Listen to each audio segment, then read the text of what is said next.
All right, brand new I Am Rapaport Stereo podcast is coming up next.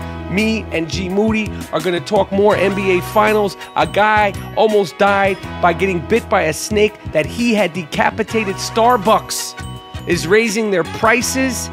Plus, the Charlo twins, Jermall and Jermall, are in the Gloom Tomb. Jermall is fighting Saturday night in LA versus Austin Trout. It's going to be a tough fight. The Charlo twins talk a lot of shit, and they back it up. They came to LA, sat down with me in the Gloom Tomb. That and so much more on a Smash Mouth I Am Rapaport Stereo podcast. Miles, Jordan, start the show off with a banger. Let me tell you something. After a long podcast on the Golden Mics, I like to wind down with a bottle of wine from Wink Wine Club. I got my Wink Wine Club membership. This is the official wine club of the I Am Rapaport Stereo podcast, our new long-term partner. I love the wines that they have sent me from the Wink Wine Club. You've heard me talk about it before. I'm a red and rosé man myself. I also get my cider from Wink. If you love great wine at a great price, visit Wink and take the 20-second palate profile quiz to get instant recommendations based on your tastes. Wink is offering our audience members who are over 21, of course, and live in the United States a $22 credit plus complimentary shipping on your first order of 4 bottles of wine. As a new member of Wink, I love my wine. And I love the Wink Wine Club.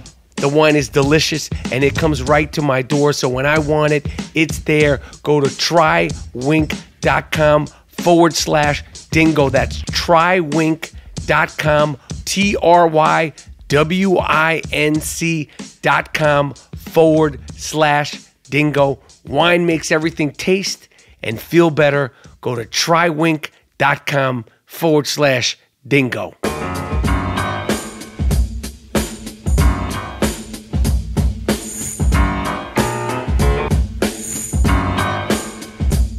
All right, we're back. The Disco 2, we are back. My name is Michael Rapaport, a.k.a. the Gringo Mandingo, a.k.a. the Bill Lane Beer of podcasting, a.k.a. the Jake LaMotta of podcasting. I'm here with G Moody, whose last name rhymes with duty. Yeah, no doubt. 3-time podcast co-host of the year. Yep. Title is relinquished. Somebody else can win it. Nah. I'm going to have to put your name in the hat, even if you don't want me to. We're not giving up the fucking title. All right, fuck it. I'll win it again. Yeah, because these guys think that you give them the title. Next thing you know, this, that. They change the rules. There's no swimsuit contest. You always thrive in the swimsuit contest. It's not happening. Yes. It's not happening. We need you out there in your banana hammock in the podcast co-host of the year swimsuit contest. Of course, we got to discuss the NBA Finals. What can I say? Just 24 hours ago, G Moody predicted that the Cavaliers would win the next 3 games, push it to 7 games. Yeah. And lo and behold, that didn't happen. Yeah. No. I made my concession speech on Instagram. I made a video conceding they're going to lose this 3-0. All hope is lost. But LeBron has LeBron has nothing to... Fuck Instagram. Please, make a reconcession too, please. Yeah. I said LeBron has nothing to be ashamed of. No. He did everything humanly possible to win, but one guy can't beat 5 players by himself. The other players are trash. Not NBA players, not NBA caliber. No. But LeBron has nothing to be ashamed of, and he's also playing with a mildly retarded player. So that puts him the best. He brought a retarded player to the finals and actually won him a chip a few years ago. So LeBron, hold your head high, come to the Knicks, and bring the Knicks a championship. Well, I'm going to say this, and I've given it a lot of thought. First of all, and I'm going to just rattle off a couple of things about LeBron James. Why does LeBron James the chosen one, the king, the quote-unquote GOAT, why does he refuse to guard Kevin Durant? In game three, in game three, and I researched it, I fact-checked it. I broke rule number 1 of the iron. He refuses to guard Kevin Durant. Anytime there's a pick, anytime there's an opportunity to get away from Kevin Durant, he'll gladly remove himself from guarding Kevin Durant. He doesn't want that smoke with Kevin Durant. Last year, we talked about it. In game 3, when Kevin Durant pulled up in his grill, you could see, he knows Kevin Durant. Remember when they used to practice shirtless together when Kevin Durant was on OKC? Those videos would pop up and the pictures would pop. He knows Kevin Durant, what kind of shooter he is. Yeah. Kevin Durant was lighting it up. Steph wasn't playing good. LeBron, guard this dude.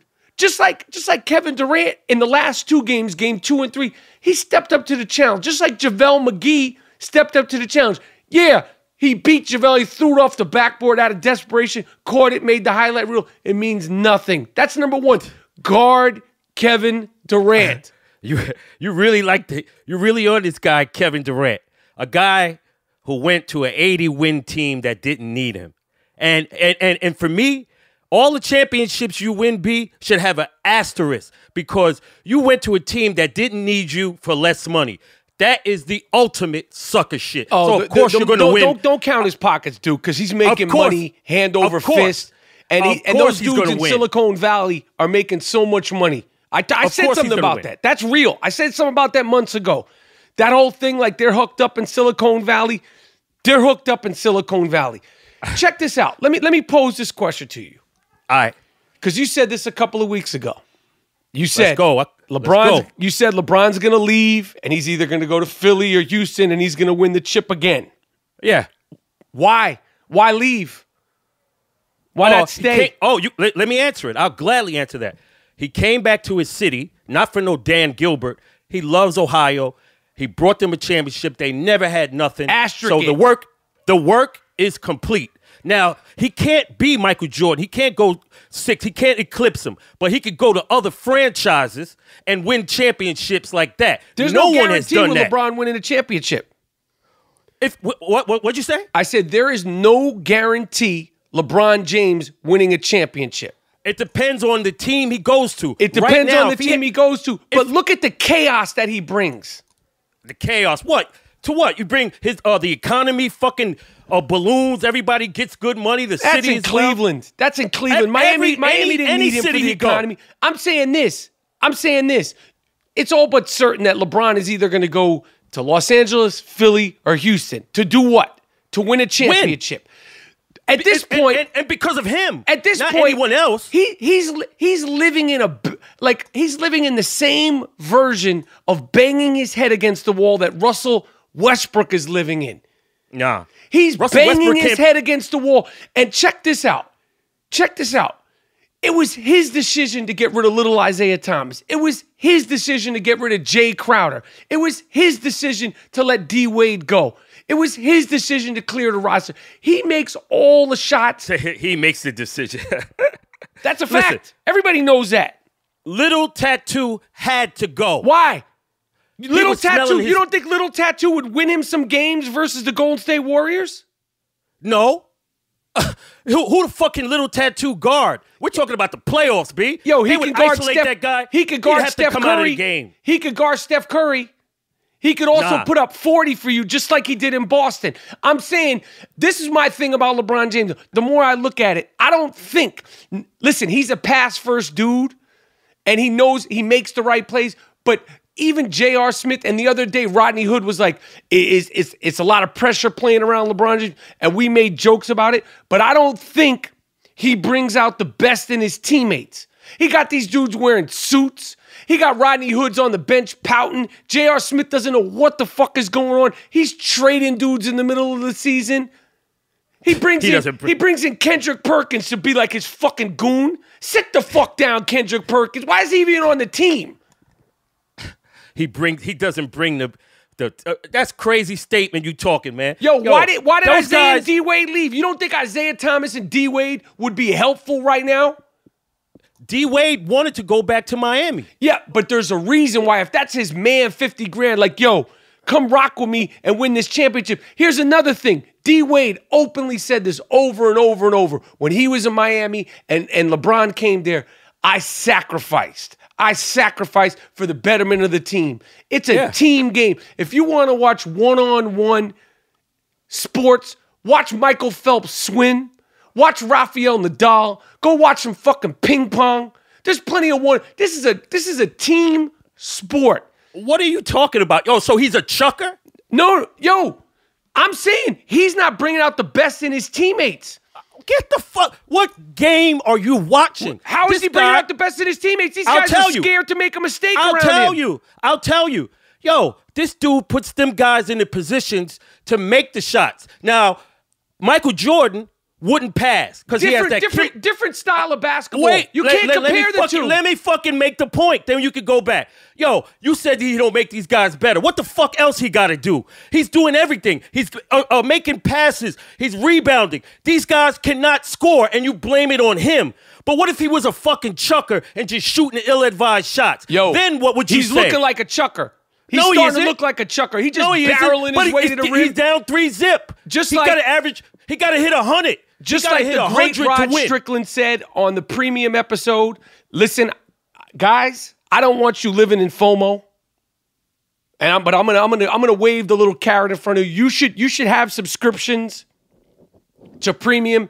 It's $2.99 a month. We had the great Rod Strickland the other day, and he brought up Chris Dudley. Remember Chris Dudley, who wasn't shit? Oh, yeah. And he said, one time when I was playing with Chris Dudley, I jumped and I grabbed the rebound away from him. And Chris said to him, yo, don't fucking do that shit. And then he, later on in the locker room, Chris Dudley explained to him, and Rod said this on the premium episode this past Wednesday. He said, Chris Dudley said, yo, that's what I do. I rebound. I don't do much. Don't take my rebounds away from me, Rod. And Rod was like, I got it. I understood that. What I'm saying is, listen, I've complimented LeBron James above and beyond. But what I'm saying is just similar. It's not as extreme, but just similar to the way Russell Westbrook has guys standing around watching them. LeBron James, in this series in particular, the same thing. And I don't think he has brought out the best of his teammates. And when he leaves Cleveland, you'll watch next year. Kevin Love will be back. Games. Kevin Love they're going to lose, of course, because their coach isn't even a coach. That's his homeboy. Yo, you crazy. Rodney Hood averaged 17 points a game before he came to the Cleveland Cavaliers. Yo, those guys have proven to the world that they ain't shit. And that's the bottom line. You got a guy scoring 75% of the offense. Not just he scores, assists, rebounds. I would love to play with that dude. I'd be fucking scrapping. No, you wouldn't. I'd be like, you'd be standing around, and at the last second, this guy throws you the ball. Nah, I'd feel good because I know, Money's going to make the right play. I just got to play hard and make my shots, and the ball is coming. These dudes ain't shit. You can't compete. You can't compete and get on that guy's level to try and win. He got to hit 60. He got to have 13 assists. He got to have fucking 15 rebounds. What the fuck are you doing out there? It should be 5 LeBrons. The rest of them dudes ain't shit, and they've proven it to the world. LeBron James, his legacy has increased with this shit, man. Okay. Well, I'm letting you know that he's going to be ring chasing again this summer. And he'll put himself in the best position to win. And just like Charles Barkley said, Charles Barkley said after the game, LeBron James started this big 3 bullshit, and now it's biting him in the ass. And Kevin Durant just made the best decision. Yeah, he made, and he don't want to be the dude. He don't need to be. He can't. Yes, he can't carry. He can't carry no motherfucking team. Who can carry a team? And he knows it. Who can carry a team? He got to piggyback and go to the 80-win team, and you giving him props. Who carries the team? You don't know the fucking game, B. You go to an 80-win team. Of course you're going to win, and you're one of the best players in the league. Can Steph but why carry don't a you team? carry the team? Can Steph carry a team? No. Can Klay Thompson carry a team? No. Could Kobe Bryant carry a team? Yeah. Could Allen Iverson carry a team? They got lost in 5 games in the finals. He never went back. Iverson, definitely he did. He did. These are fucking what? These but they didn't all-timers. They didn't win. The Kobe Eastern won. Conference is a fucking joke, right? Every year he makes it. They didn't win. And that 3-1 comeback, that's an asterisk too. Oh, no, it ain't. Yes, he it did is. it. Kyrie did his thing. Oh, I thought it was a team game, right? Yeah, that's what I'm talking saying. about. He got Draymond suspended, the Golden State Warriors folded, and Kyrie did his thing. Your dude is nice, but he ain't all that. All right. Let me say this last thing. You said he started this shit. I disagree with you and your man Barkley. You know who started this shit? Malone, Gary Payton, when they all teamed up. Were 40 that's when years all that old, shit. man. And Ray Allen and KG, 13 and years fucking in the Paul league. Pierce. That was way before LeBron. But 13 your man, years in the wait, league. I want to make this last point. But your man, who you're trumpeting as some kind of all-timer, this motherfucker went to the team that beat him 3-1. You go to that team, and you said when San Antonio lost to Miami with LeBron, you were screaming at the screen, oh, I hope Tim Duncan doesn't retire. Come back and get together and gear up and beat them. So why your man left? The same reason why everybody else leaves OKC. Yeah, all right. The same reason why Paul George, his LA homeboy, one and done. I'm not fucking with this. The same reason why James Harden, he got out when he was young. I'm not fucking with this. The same reason why Victor Oladipo, I'm not fucking with this. I'm with you on Westbrook. I understand and that. It's the same shit with LeBron. He gonna keep doing it. And if I'm Philadelphia, I don't bring him there. He's going to the Knicks. If he goes to the Knicks, well, where are you going to be? If he goes to You're the Knicks, be I'm right gonna have there, to go to Charlie. church. If he goes to the Knicks, I'm gonna have to go to church and synagogue and wrap my head around that. Okay, but I don't think he's gonna go to the Knicks because I just don't think it's lined up correctly. And I think as great as LeBron James is, he'll be going into his 16th year at some point. Just like everybody else, he's going to slow down. The reality of it is he ain't going to the Knicks, but I've thought about that. I've already got a 3-pronged plan. Therapy, church, synagogue, and I will cleanse my soul and my palate and root for the Knicks and David Fisdale to kick ass. But he's not even in the, they're not even in the conversation. You never know. You never know. Hey, LeBron makes the choice. If he went to the Knicks, they need to give David Fisdale a statue the day they sign. Because that's all Fisdale. They need to give him a statue the day that LeBron signs. I want to talk about your man Kendrick Perkins. What? Yo, Kendrick Perkins, the fuck is you doing, man? You talking shit to little dudes, Steph Curry, you popping shit to move your feet, money. You're not playing. You're not in game shape. You're there to be like a bodyguard dude, talking shit to heckling players. Kevin Durant said he's heckling them and giving them the finger and all this shit. Sit the fuck in the locker room, man. Yo, I ain't fucking with KP, man. You talk all that shit. Go ahead, you talk it. KP is on injured reserve, and he's supposed to do that because he can't contribute to the team. So you got to do something. He's a fucking goon, man. I like the way he talked to Drake, but you fucking with Steph. Steph is 185 pounds, man. Move your feet, man. He's on the court. You got to move your feet, Duke. Move your big ass feet, man. Yo, we down 3-1, 3-0. Yo, put your foot up under my man. He got weak ass ankles. Let's see what we could get his ass out the game. That's what we got to do now. Now we got to bloody up the game. We got to bloody up the game because them dudes are soft, man. Soft. Who's your goon? Tristan Thompson? Tristan, KP. These guys got to start doing shit. Well, if it's 3-0, KP is a goon. Tristan Thompson, yo, I'm going to tell you something. I said this about him last year. He spent all that time doing little tricep curls. I fuck with Snapchat. I watch Keeping Up with the Kardashians. He's doing all these little rubber band exercises and tricep curls with your whiz. You still do not have one offensive move. The other night in Game 3, he got that rebound. He couldn't set his feet to turn around and do a little jump. Like he has no offensive skill set. This guy got in the NBA because he's just a big burly like rebounder dude. But he don't want to improve his game. But he's working out in the back. You learn how to do a little jump hook, Duke. Yeah, improve your game, man. Help my guy out. Exactly. He's leaving. Now you're going to be on a 15-win team next year. Send him to Sacramento, man. Fuck that 15-win shit. Like, send his ass to Sacramento, man.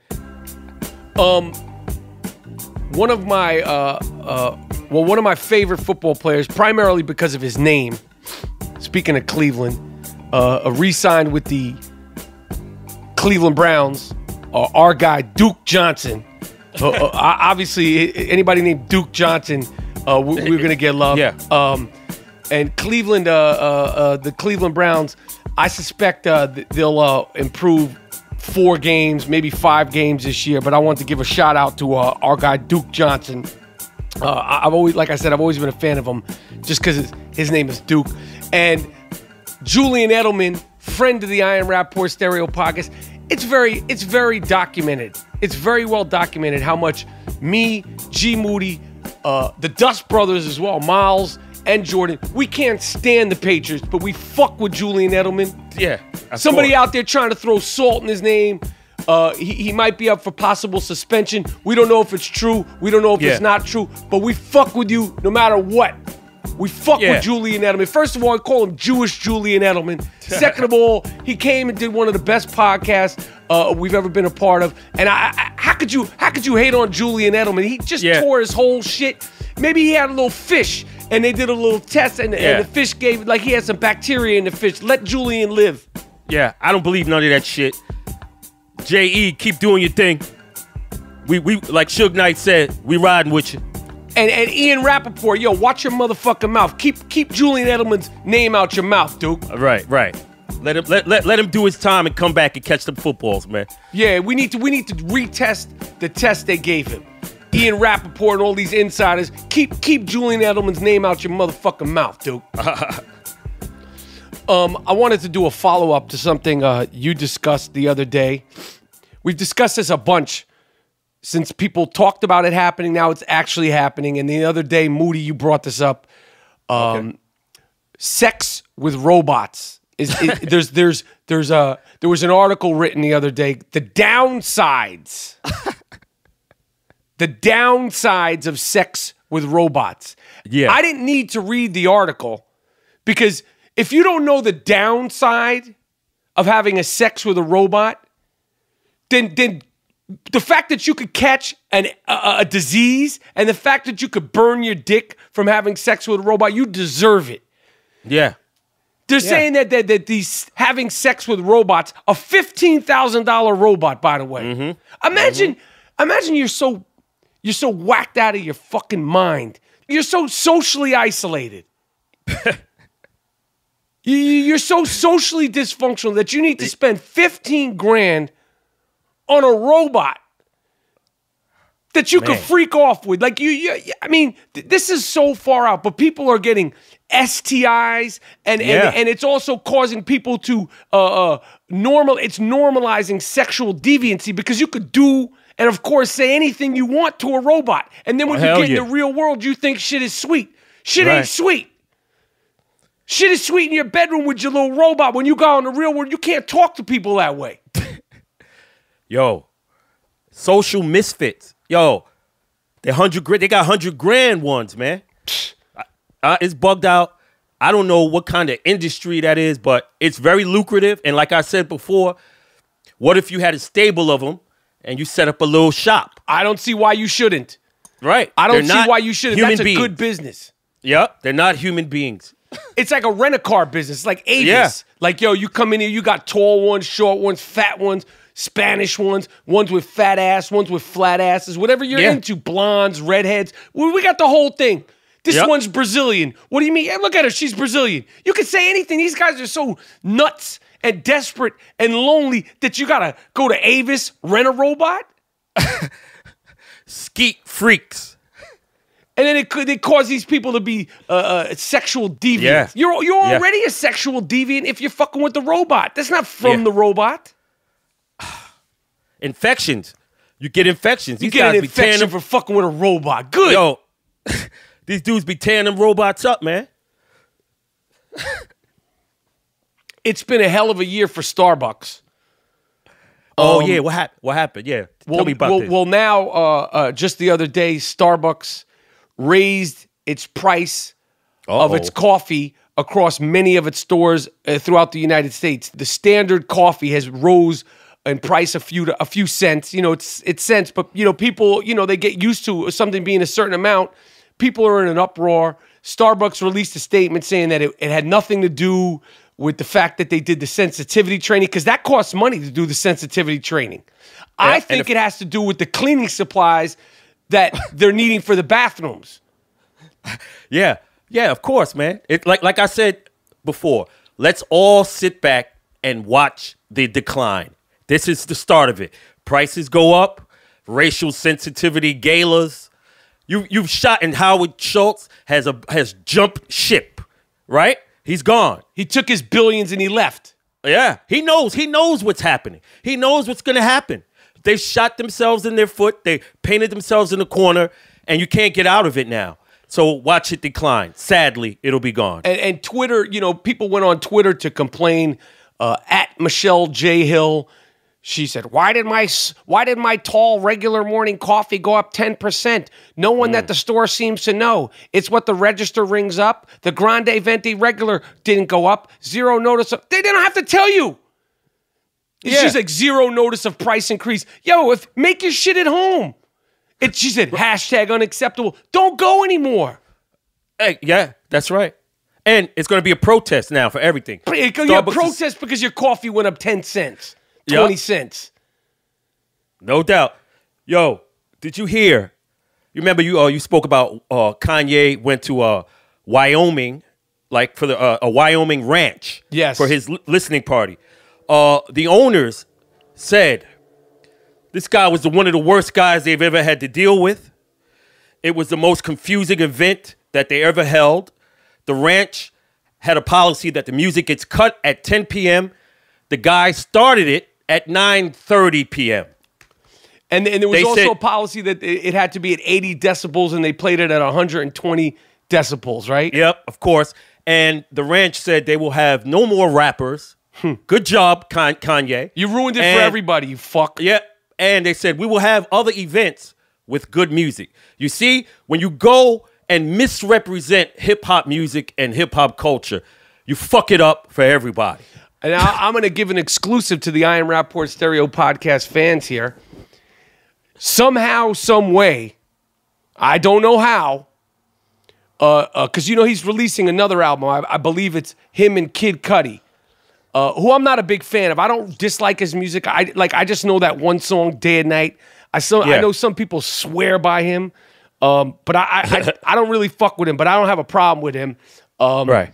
But somehow, some way, Moody, I was invited to the Kid Cudi Kanye West listening party, which I believe happened last night.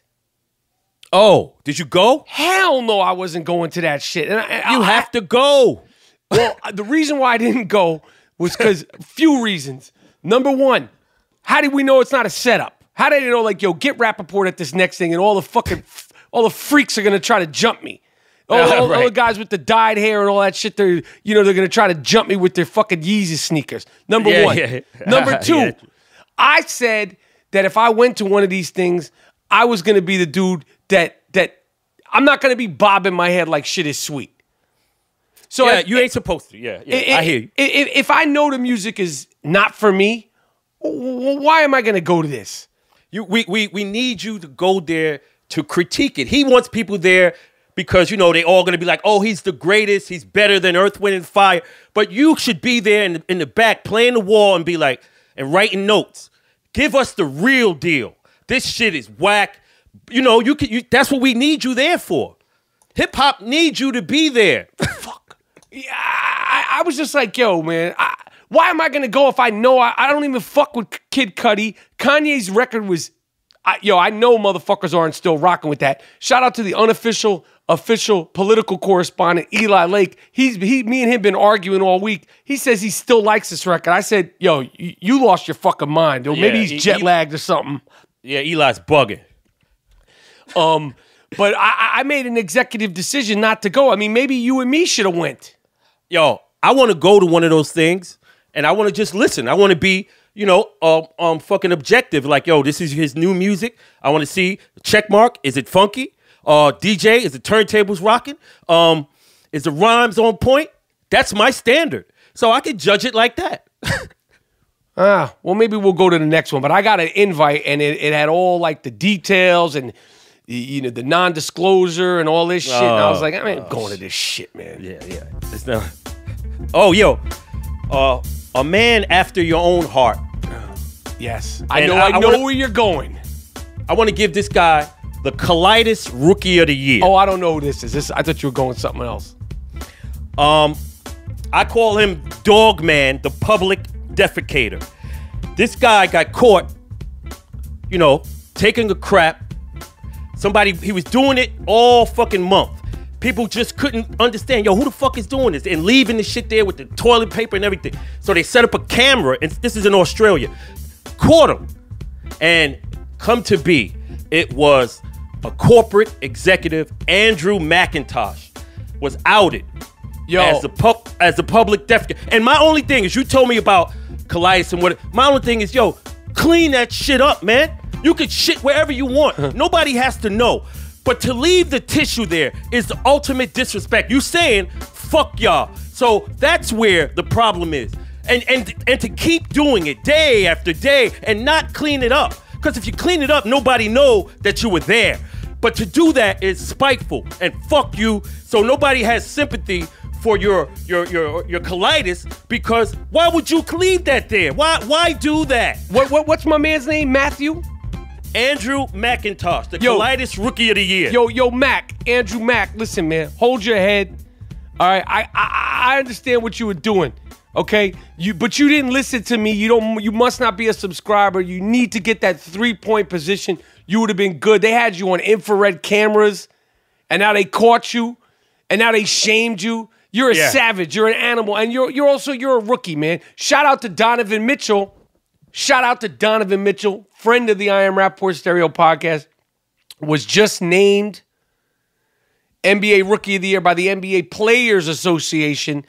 I don't know how this works because they have that stupid award show that's coming up at the end of June, 2 weeks after what'll be the finals. But Donovan Mitchell won the Rookie of the Year of the NBA Players Association. Maybe the players voted for him as Rookie of the Year. It should be. I'm glad he won. He's a rookie. The other guy is not a rookie. Donovan Mitchell won, and that's the guy who's the Rookie of the Year. And also, he's just such an underdog, and he wasn't hyped. He wasn't like the big shit at the draft. No one was talking about him. They were talking about Jason Tatum and Lonzo Ball, and both those guys did their thing, but nobody was talking about Donovan Mitchell. And congratulations to him. If you haven't heard the Donovan Mitchell I Am Rapaport Stereo podcast, I suggest you listen to it because it's just his story is dope. Yeah. Once again, the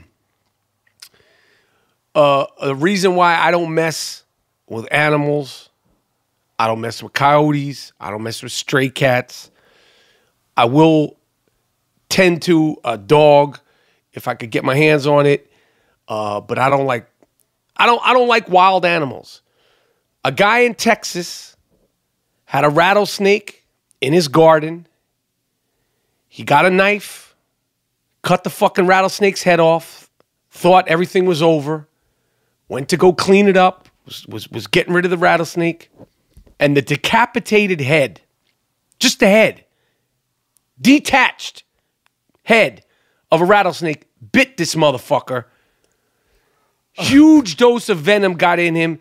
The dude was put into a coma, and he's still in the hospital. So when you see me running from the coyotes, you see me running from the deer, you see me arguing with the stray cats, this is why. This is what I have in my head, that you could get jumped. My wife was out there with the coyotes the other day in the mountains on a hike, and 4 of them were looking at her like they wanted that smoke. Like, you don't know what they could do. Like, they say, oh, well, they don't do. How do you know? They're like, she was telling somebody, oh, don't worry, they're not going to bother you. How do you know? How do you know you don't have a bad batch of coyotes that might have been on some shit? How do you know they didn't eat something? And they're looking for that smoke. They want that. They want that. They want that work. They want that action. You don't know. My advice is stay out of their habitat. Exactly. And if you see 4 coyotes and they're staring at you, be afraid. Be very afraid. Like, that's they're not going to do anything. You don't know that. And carry a firearm just to be safe. If they come at me, you're getting a hot one right between your fucking eyes. You go your way, I go my way. Yeah, but no, there's no reason, like a BB gun, something, like a stun gun, something, just in case. And where she was, it wasn't even like she wasn't even in the mountains. Like they came down. Like it's not a place where they should be. So you know that they're looking for that work. Yeah, absolutely, man. Yo, how do you feel? I wanted to tell you this. How do you feel about this? It was a girls' race, 100 meters. 2 male transgenders came in first place and second place in a 100-meter girls' race. Yeah. What is this? College or high school? What is this? This is like I think high school. Nah, nope. It's a travesty for the sport. It's a travesty all around. And I got a solution. Why don't they just have transgender, like separate races? Like, yo, the transgender race, the girls race, the boys race. Why don't they just do that and race against each other? Why are 2 male bodies racing against girls? And then you win, and then they get a trophy for that? Isn't that unfair? And what do you tell the girls? They're training just like you. It's just like that female transgender UFC fighter. It was used to be a man, went through all the surgeries to become a woman, and she's in UFC beating the shit out of people. And the women are like, I've fought 10 years. I've never been hit like that by anybody. Because you're being hit by somebody who has male strength still. Yeah. Yeah, this is bad, man. This is bad for sports. And I think somebody should come and say, listen, man, that shit is over. That's unfair. That's clearly unfair. This is biologically a man, and I don't give a fuck what you say. He got a dick.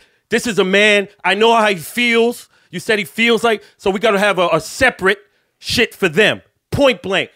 Motherfuckers be caving in. Just set the tone. My daughter, we had a game. She had a game. 12-year-old girls. Clearly, this was a dude. This dude was out there playing like fucking Clyde the Glide. This motherfucker was like Teen Wolf. And I'm looking at that shit, and everybody in the crowd, all the parents are like, yo, what the fuck, man? This guy crossing over, doing ill layups. And you know what I'm saying? It's like the ref is looking at me. I'm like, yo, why don't you call a tech? Get this motherfucker out the game, man.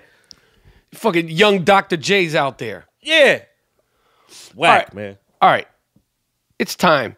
Miles, Jordan, cue up the sick fuck of the week music. This award is earned, not given. It's called the sick fuck of the week. This guy's really sick. Lock him up. How could you do it? Don't let him out. Damn. You fucked the dog? You what? You fucked the dog? Why would you fuck the dog? Why would you fuck your girlfriend's dog? What? Sick fuck. The sick fuck of the week. It's earned. Earned. Not given. You did. What? No. No. Yes. There it is. For new listeners of the I Am Rapaport Stereo Podcast, this is the award-winning Sick Fuck of the Week segment. This is an award that is earned, not given. It is an award that is earned, yes, but not given. I want to continue to encourage all the fans and listeners. You know where to find us. If you have any suggestions for Sick Fucks of the Week, you could DM me, you could DM Moody, you can email us, you can tweet us. We take all suggestions very, very seriously.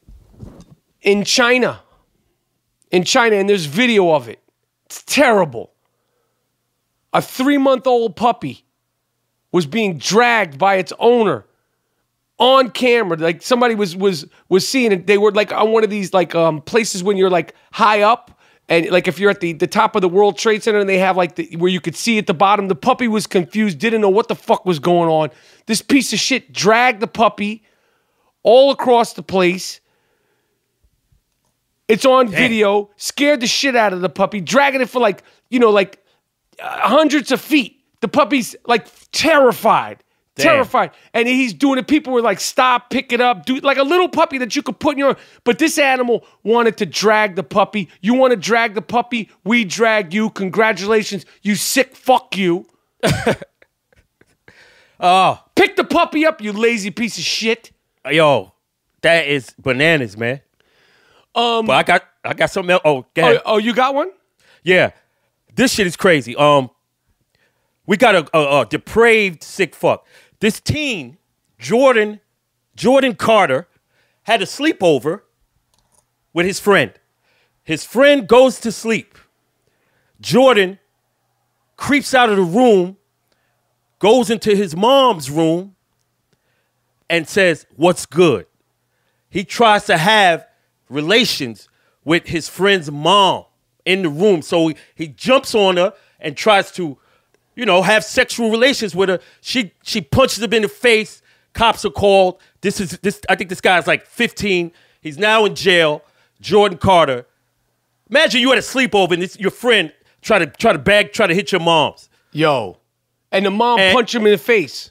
Yeah, need him and got him out of there. Good. And the cops got him. Now he's in jail. So now he's gonna, oh man. Woo. He's gonna be bait in the jail. Anytime a potential sick fuck of the week starts off with this, you know it's good. This happened in China. A naked man ran through a cafe, a little restaurant. How he got naked, when he got naked, nobody knows. It's like one of these little internet cafe coffee spots. 27-year-old naked man ran through the store wielding a knife. Listen, naked man with a knife, you know you're in for some shit. Right. Fortunately, no one was severely hurt, but 3 people were cut. The man is still on the loose. So if you see a naked man in China running around, you know that this is your guy here. Yo, I don't like if I see naked people in the street. I don't trust that. I don't feel like I'm nervous by that. That makes me uncomfortable. How is he still loose? Hey, he got away. Because no one likes to go towards that. Right. People run away from that. Right. Some sick fucks in the Mexican border snuck into the United States. And not only did they sneak in, they had a duffel bag with a live tiger. Yo, the fuck you doing, man? Build the not wall. Only they came in, they brought a tiger in a duffel bag. The tiger was alive, and they had Shorty sedated. Hey, this is what Trump is talking about. Build the wall. Finally, in San Antonio, Texas, 27-year-old Star Perez, doesn't look like your conventional sick fuck. She slashed her husband, not for talking to, not for actually being with, but for looking at other women. Star Perez was arrested. She's in jail and has not gotten her bail yet. Yo, you got to watch out. You got to watch out who you get involved with. This woman, she said, the reason why I did it because he was looking at other women. Like, she was bout it. Like, he didn't sleep with them.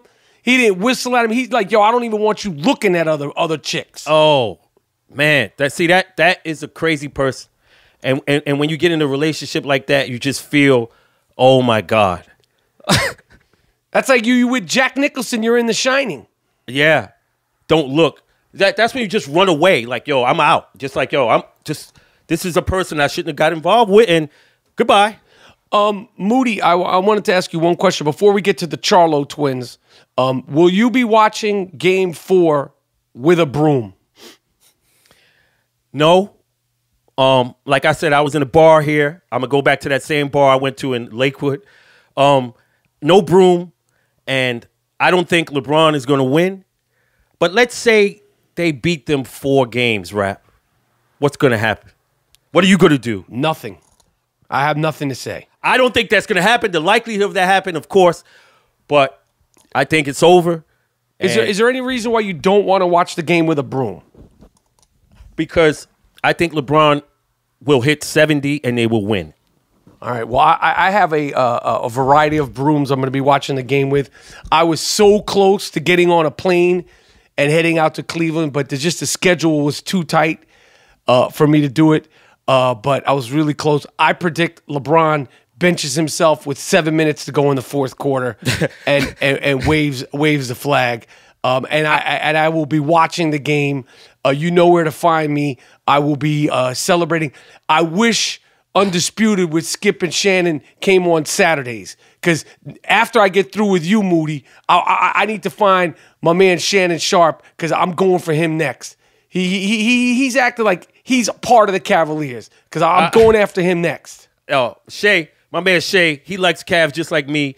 And yo, LeBron, the other guys after this game, they need to be demoted to the G League. And yo, LeBron, here's my suggestion: let the general managers general manage and let the coaches coach. You don't have it all. You don't have it all figured out. You don't have the answers, Sway. Let them do their job. They're highly paid professionals just like you. Stop picking the players. Stop doing all that. Take a little step back. Otherwise, you're going to run yourself into the ground. It doesn't work. Scoring 51, averaging 40. Has to. Yo. He has to. He needs to get himself in a better situation.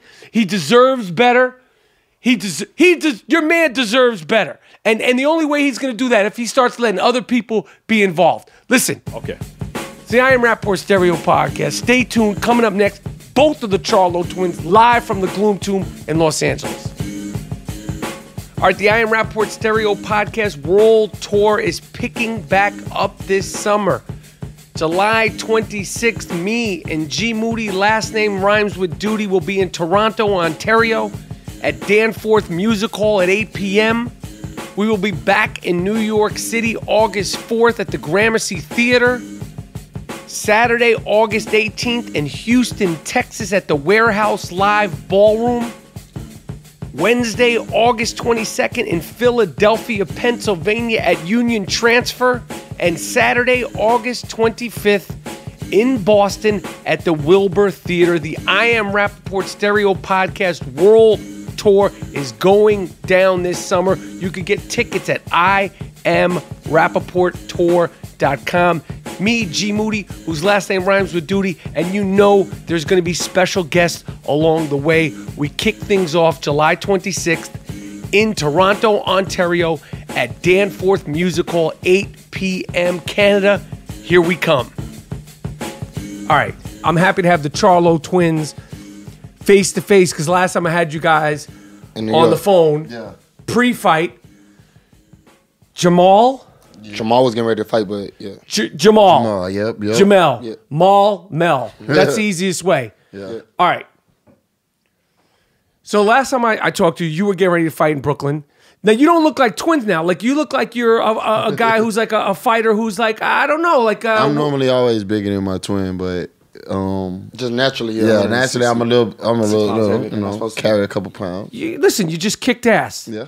In Brooklyn. Yep. Second round.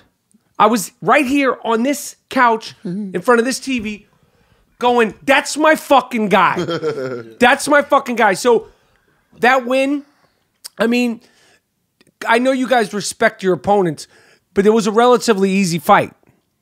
Yeah, we made it look easy. No fight is easy. Made it look easy because I mean, listen, all you guys definitely made it look easy. If you look at that last knockdown that guy had, he threw it like a monster hook. It almost won. It was the training camp for me. I had a long, hard training camp, and I went through it. And when I went in the fight, I had no feeling. Like it was like I was numb to like if anything is gonna be worrying me. So it was you know, pretty good fight, you know. When you have a fight that's that quick, I mean, it's, you know, to the fans, it's quick. You know, for you, it's all the months of build up and preparation for that moment. And it's I you know, being a fan, I know that it's not as simple as you go in there and beat the guy's ass. Like, it's training, it's, you know, it's everything that goes into it. What do you take away, like, from that specific fight that you just had? Like the little time I was able to just place my eyesight on him. You know, all I can just think about is like being faster, being first, being more or less. But I mean, I didn't really have time to do all that, so I just kind of like sit back and whatever. Everything that happened for a reason. And how was Brooklyn? The crowd? I loved it. It's fun, right? You can feel the energy when you walk out. Like, it's that fun. It's that loud. You gotta grow on you. Brooklyn gotta definitely grow on you. It ain't something that just. Not everybody got fans in Brooklyn. They don't like everybody in Brooklyn, but we thankful that they don't like trash fighters. You know what Brooklyn like is knockouts. Right. You can get the distance and still might not gain love out there. They like knockouts, and that's what we've been delivering out there. And I think, you know, like I think you're right about that. Even more so than the Garden. Right. I think Brooklyn, because it's just a rowdiness. Yeah. It's Brooklyn. You know, it has an edge to it. What needs to happen now for you to get your chance at Triple G? Basically, Golovkin got to just want it. He just got to want to fight me. He's 36, been the champion as long. Is he 36? Yeah, 36. 34, something like that. 30, 36. Okay.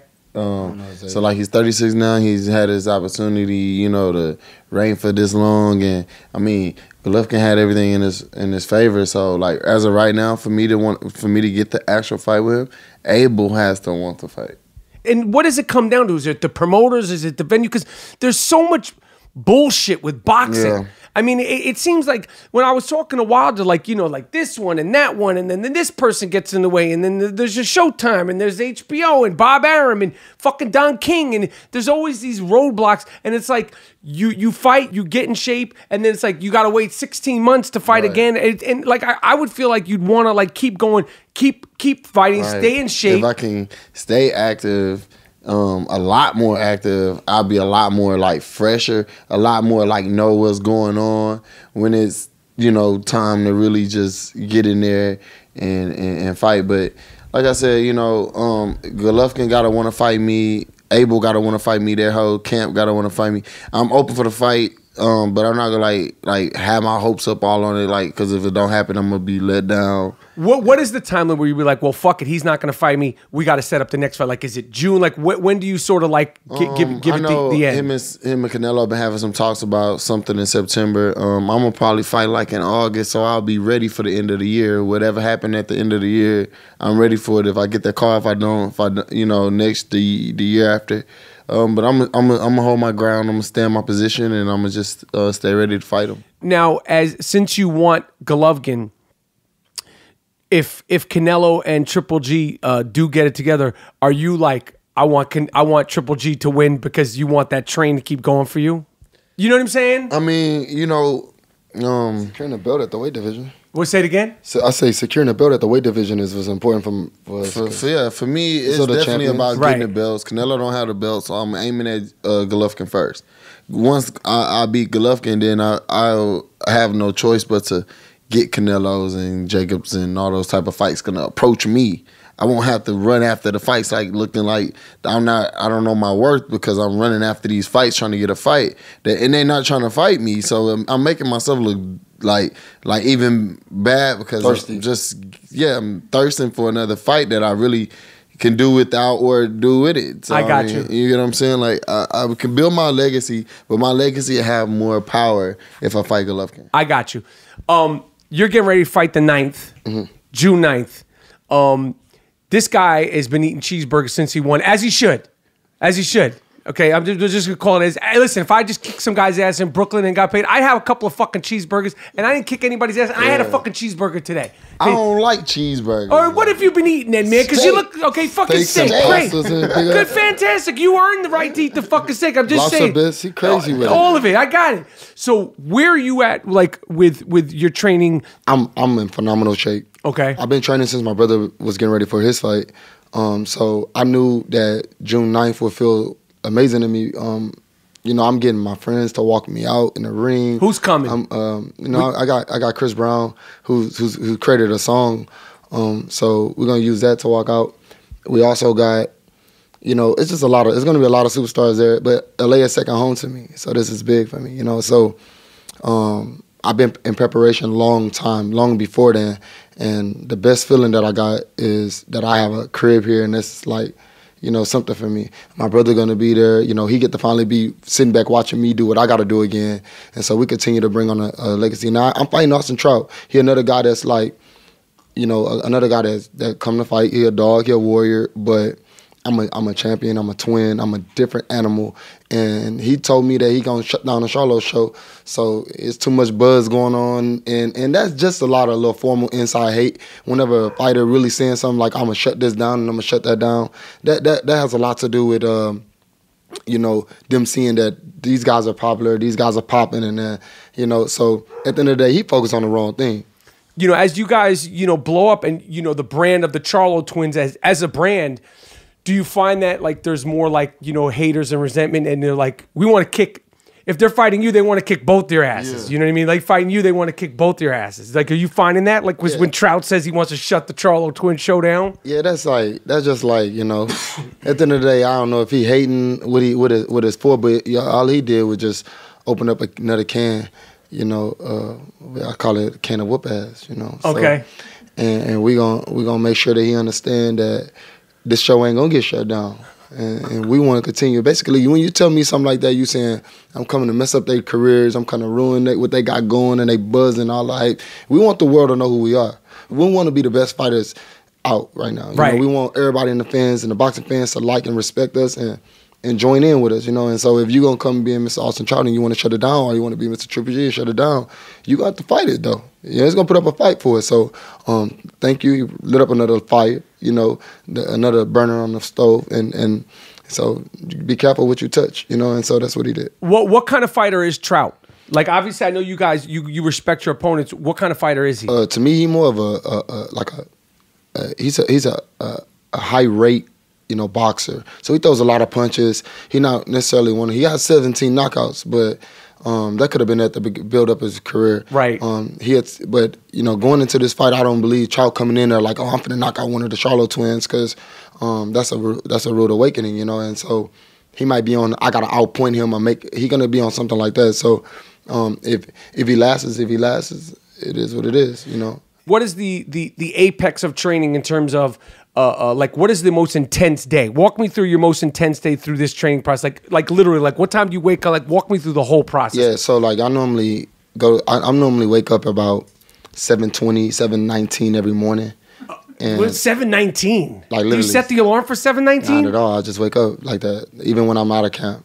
But and what about you? Do you like this? Yeah, I wake up early. Could you hold them? Like, wait, but do you wake? I wake it's up like early. the twin in you 7:19. Like that's a fucking weird number. 7:19. I wake up early too. You know, I wake up around that time, and you know, I always try to take a shower in the morning because the showers help me, you know, open my pores and, you know, sweat when I get to the gym. Okay. And so, you know, go downstairs, eat breakfast. You know, you eat before you go to the gym. Definitely. Okay. Definitely. And like, how much do you eat? Like, I'm curious because you're a high level athlete. I'm a high level non-athlete. Yeah. So I want to know what I'm not doing right. I hate to say this, and I feel like, you know, a lot of boxers, some boxers can't do it, but you know, I go out to eat in the mornings. I go out to eat for dinner. So we even go out to eat for lunch sometimes. Like we try to cook at the house, and you know, some days, you know, I like to make stew, and you know, I like to make stuff like that when I'm just chilling, like set the crock pot, come back to it type of thing. But we just be like wanting to, right after training, it's so intense and it's so hard. I'm training about 15 rounds, 16 rounds a day, up to 20 rounds, you know, in the gym, hot, real hot, 30-second rest bell. So with that being said, you train your body. So you're doing 30-second breaks, not 60 seconds. Yeah, not 60 at all. Okay. Yeah. So and then I'm in there with champions, and I'm in there with guys that are undefeated. Right. So you know, a real intense day is on a Thursday. After a Monday, Tuesday, and a Wednesday go by, your body kind of already tired. You know, we ain't on no extra juice or none of that. So your body recovery is important. Right. So on a Thursday, it's like, man, you know, you wake up and you get your food in, then you got to go spar. You know, and sparring off the top. Off the top, yeah. You go straight to the gym and you spar. And then right after sparring, we go over to, you know, we might rest for like an hour or go out to eat for lunch.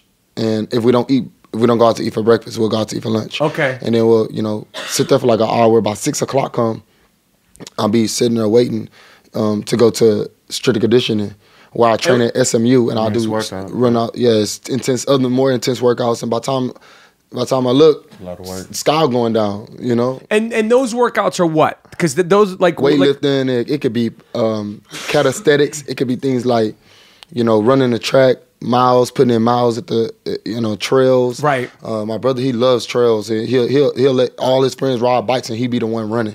So I can understand that. I use that as well. We cycle as well. We do so many things. We go swimming.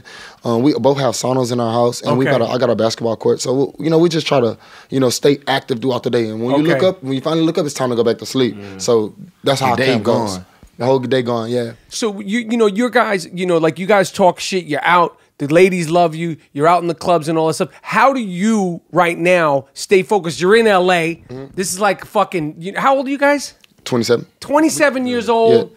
You're chilling. You're talking shit. How do you balance shit talk and work? Because you're in work mode. This fucking guy, he's pastas, steaks. whenever he is in work mode, he blame it on me. Okay. So just pass the shit over here. Okay. Yeah. but like, be honest with you.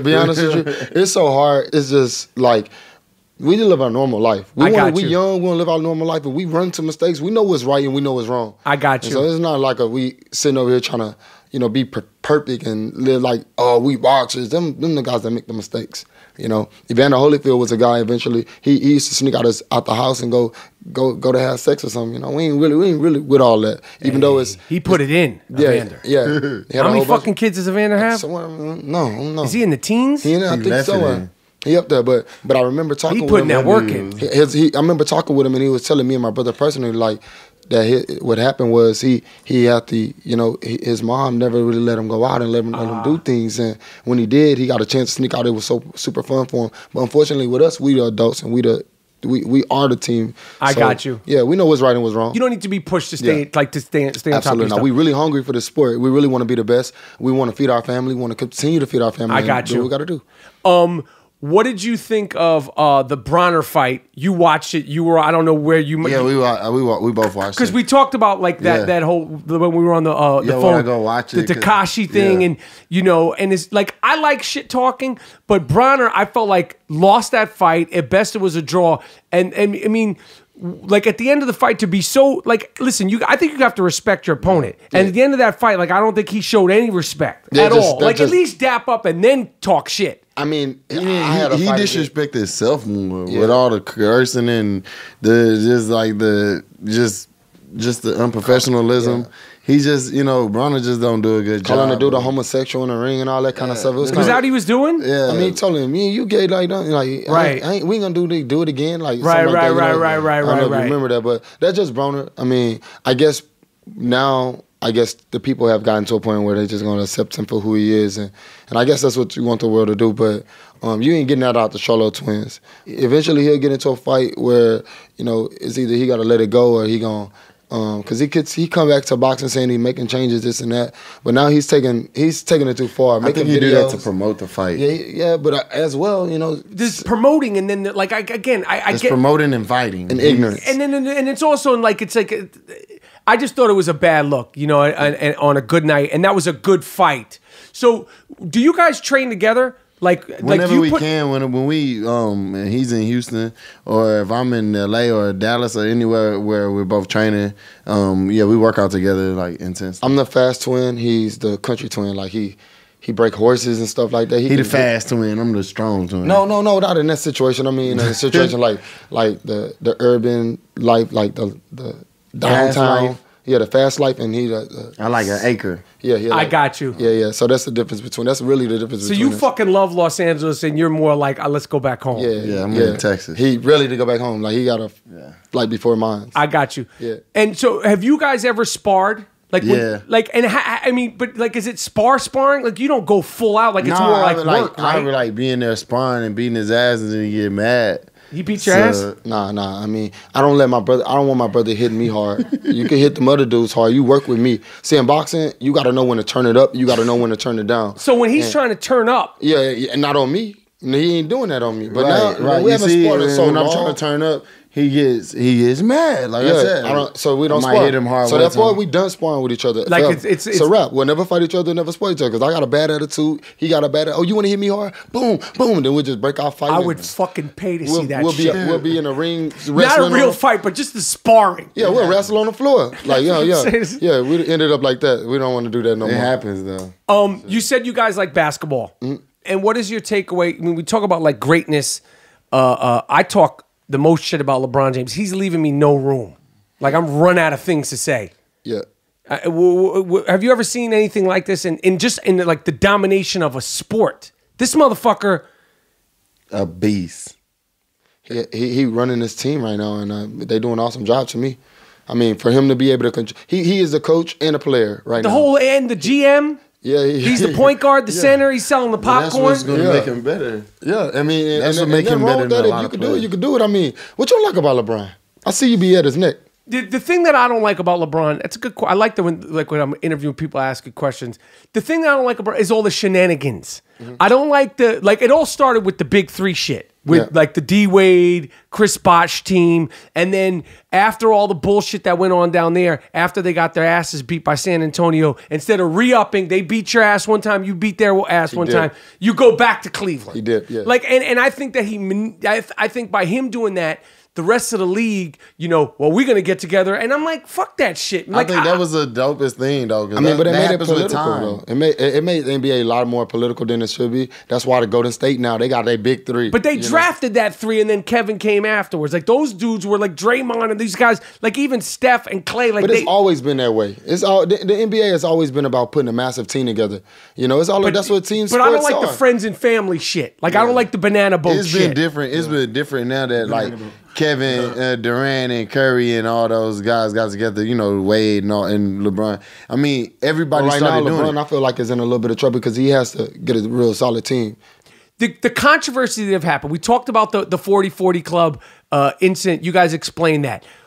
It was you weren't fighting, like you were going, what happened with the gym? They said you were going in there and you smelled like marijuana. There was I was going to lose weight. Was it you? I was going to lose weight and my brother was showing up to help me like 2 hours later after he had finished working out. So he was just showing up to motivate me a little bit. But one of the guys that we know met us at the gym, and he's a trainer for the NBA, and he trains there a lot, and he met us at the gym. This is in New York? Yeah. He actually works for them, and he left his apartment, do whatever he do at home, that's his business. He walks in, he talks straight to the lady. You know, he's smelling super loud. We like, dang. You know, we here for a fight. We ain't worried about all that. We don't know weed and all that crazy stuff. Right. You know, so this guy comes in, and the lady knows. It's very obvious. She knows who it was and everything. But she came at us like, no, we're not letting y'all in. First of all, she gave us access to say, everybody just pay $40. But if y'all don't want to pay $40, man, we'll definitely pay $40. So she then turns around and says, no, I don't want to give y'all access at all. So then it became, what? You know, this is a corporation. No, we're a private-owned gym. Y'all just go to another gym. Y'all this and that. But, you know, at the end of the day, we found out that our friend, Chris Brown, who also got denied and ejected out of that same place. She just really that's just how she is. So it became a real racial thing for us, and we didn't respect it. We got lawyers right now. Is that for real? Is it? This a real situation because we don't want to let this happen to us and then we overlook it like, oh yeah, we'll just never go there no more. Nah, right. This is something they need to dig deeper into.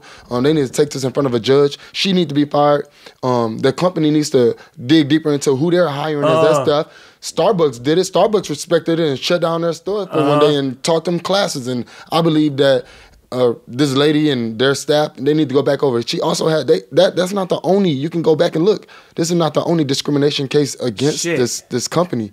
But these things that are because these are high-end places. These are supposedly the high-end gyms, and you know they make them high-end because they don't want a lot of people. They don't want certain people in there. I got you. So if a random company a random group of guys come in and they want to pay the money, I mean, gosh. But are these things good for business, bad for business? Like the 40-40 situation, how do we keep these things so it's not like, oh, here comes trouble with the Charlo twins? Well, I mean, it is what it is. We're boxers. When that's the number one thing we're never going to be looked at as like that's a dominant sport. That's a sport where you gotta kind of fear a little bit. It comes with a problem no matter what, you know. And you know the 40-40 situation. It's not something that we couldn't avoid. As you see somebody taking and running off of the bag and full of jewelry and money, they was plotting on that before they even came. The lady, she already knew we was coming to support my brothers. Like they already had these things. All we doing is counterpunching everything. And I mean, nothing else we could do about it, but just continue to do what we do, and try to stay out of trouble. Right. But if we run into trouble, you know, make sure that we not the ones being the assholes on the back end. Do you find that, like, in terms of like the way boxers are viewed or the way fighters are viewed, like it is, like it's not like, oh, it's a football player, like it's just, it comes sort of with the like UFC boxers, like it just comes with the territory. Floyd Mayweather set the standards high for us. You know, he made people look at boxers like, hey, they super arrogant, cocky, rich. You know, they do that to us, so we get stereotyped right away. And with that, you know, so I don't know. It wasn't a bad. I don't look at it as a bad pub. Sometimes it can ruin your stuff. It can mess it. It can do it better. But this was just something like, hey, well, who are those guys? Now you looking at my career now. I got now you. You're paying attention that we actually really dominant, good fighters and knocking boys out. So I got you. Thank you for the post, and thank you for everybody going viral and looking at this and taking it serious. And we're gonna take it more serious. We're gonna let y'all know not only are we those dominant, crazy boxers, yeah, we got a whole political team and lawyers behind us. I got you. Like that. Do you guys ever? I'll ask you both individually. Do you ever dream in boxing? Like, do you ever have boxing Like dreams? as if I'm fighting already? Just whatever, fighting where you get your hands taped, hitting a heavy bag until you wake up, whatever. I have dreams that come back to life, like deja vu, but it'd be like me signing an autograph, or me signing a glove, or me meeting another boxer that I always wanted to meet. But not like actual, like physically, like... I actually had those. Yeah, we had those before the fight, like right before the fight. Like actual while you're sleeping. Yeah, like while you sleep, You watch it so many times on tape and video, and it's just replaying in your mind. And as you go to sleep, you fall asleep. You might end up with a nightmare. You might end up with a super dream. Yeah, it'd be like that. What's the difference between being hurt and buzzed in a fight? I think hurt is where you can't recover. Hurt is where it's like taking a little bit longer to recover. Buzz is like, boom, that was a good hit. It's there. You're like a little stun. Do you feel it? Yeah, definitely. You felt it, but you didn't feel it. Every boxer should know what that feels like, just so they know what to do when that happens in the middle of a fight. Sometimes you can get hit in like an eye socket, and it can just make it go real blurry. It's just certain things you got to do. It's adversity. That's adversity in a fight. And when you guys are in a fight, like in a war, I don't know if you've been in like war, like the press, but when you're like fighting, I mean, it's such a like, it's not like, oh, we could go play 3-on-3. It's not like we could go play flag football. It's not like you could go to a batting cage and hit it. Like boxing is like, it's a one-on-one sport. And it's not like, you could just go do it. You could go hit a fucking heavy bag. You could hit a speed bag. You could go, hit the mitts all you want. But until you're actually getting punched and punching, it's a different thing. When you're in there, like, is it, like, can you hear what's going on in the crowd? Absolutely. You're aware. We're conscious, especially us. And certain fighters, they zone out and all that. But we 30-0. We've been in the game for so long. 19 years, 18 years in the game. This is easy for us to be able to focus on the inside and outside. And some people get distracted on what's going on the outside, and that's why they end up trying to showboat and get hit with stupid stuff, or trying to talk to the ref. And I don't want to mention a fighter. He start humping on other fighters, all that crazy stuff. He just entertaining the crowd. But that that's all stupidity, and it can end bad for you. Can you hear your trainers talking to you? Absolutely. Yeah. Because you're used to hearing them in the corner. So that voice is sort of like, it's like you have like a volume for that. You're used to it. All right, listen. June 9th, the fucking Staples Center. Turn up. I'm going to be there. Turn up. I'm going to be there talking shit. Yeah. Austin Trout. Rocking the Lions Only t-shirt. Oh, no, I'm there. Like you're going to hear your trainer and you're going to be like, who the fuck? Oh, that's Rapaport. Like, you're like, during the fight, like, you might actually be like, shut the fuck up. You're overshadowing my trainer. We want to see you fight Triple G. Real soon. We want a lot of notoriety, no trouble. I don't want you guys to get any fucking trouble. You're in LA. Yeah. You're ready to get the fuck out of here. You're like, go ride a horse. I don't know what the fuck. You look like you're ready to go to the goddamn club. I'm always fresh, All right, listen. I wish you a lot of luck. June 9th, I'll be there. I train super hard, so the club ain't even on my mind, to be honest with you. You're ready to go. I'm ready to go. I'm really a dog at this, and we do what we do for a reason. All right. Yeah. Charlo Twins, I thank you for coming back on the I Am Rapaport Stereo podcast. Yeah. And I can't wait to see you guys rock live and in person in Los Angeles. It's going to be fun. Yeah. All right, cool. Appreciate it. All right. I Am Rapaport Stereo podcast. I want to thank the Charlo Twins for rocking with us. G Moody, last name rhymes with duty. You know where to find us. Talked about the World Tour. The World Tour commences this summer. We started off in Toronto, Ontario. We're going across the country and in Canada. I Am Rapaport Stereo podcast. Miles, Jordan, take us out of here with something funky. I suggest watching Game 4 with your brooms and your cleaning supplies in tow because it's getting shut down. Clean up Cleveland. I'm out. Peace.